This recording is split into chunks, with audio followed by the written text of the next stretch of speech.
Сәлем, есімім Гүлдана Жанәліқызы, дәрігер. Менің қабылдауыма көптеген шағымдармен келеді. Соның бірі шаршағыштық. Ұйықтап тұрсам да шаршап тұрамын, әлсіреп тұрамын, энергиям жетпейді, бір жұмыс жасасам болды, әлсіреп қаламын деп келеді. Соның нағыз 5 себебін сіздерге айтамын. Ең бірінші себептері бұл анемия. Яғни анемия кезінде адам жиі шаршайды, әлсіреп тұрады, ентігеді, ауа жетпей тұрады, шашы түседі. Бұл үшін сізге тапсыру керек ферритин, витамин В12 және фолий қышқылын тапсырасыз және жалпы қан анализі.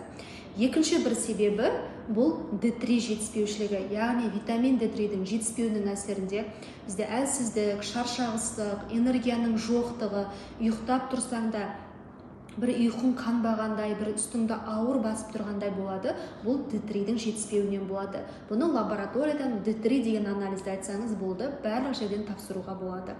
Үшінші бір себебі шаршағыштықтың бұл қалқанша безінің ауруы, яғни гипотиреоз, не болмаса гипертиреоз кезінде болады.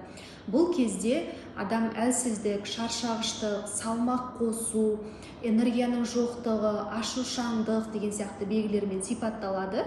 Бұған біз ТТГ, Т3, Т4, анти-ТПО, анти-ТГ деген көрсеткіштеріне тапсыруымызға болады. Бұл да барлық лабораторияларда бар. Осыны тексеру арқылы ауруды анықтауымызға болады. Одан кейінгі бір себебі бұл бізде созылмалы инфекциялық аурулар, яғни сізде цитомегаловирус инфекциялар, Эпштейн-Бар инфекциялар болатын болса, бұл осына шаршағыштық алып келеді.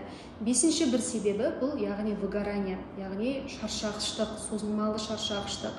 Бұны көбінесе дәрігерлер, мұғалімдер және көп адамдармен қарым-қатынас жасайтын мамандар көп бұндай жағдайға ұшырайды, және ата-аналар. Оның ішінде аналар көп нәрсе выгорание, яғни шаршағыштық алып келеді.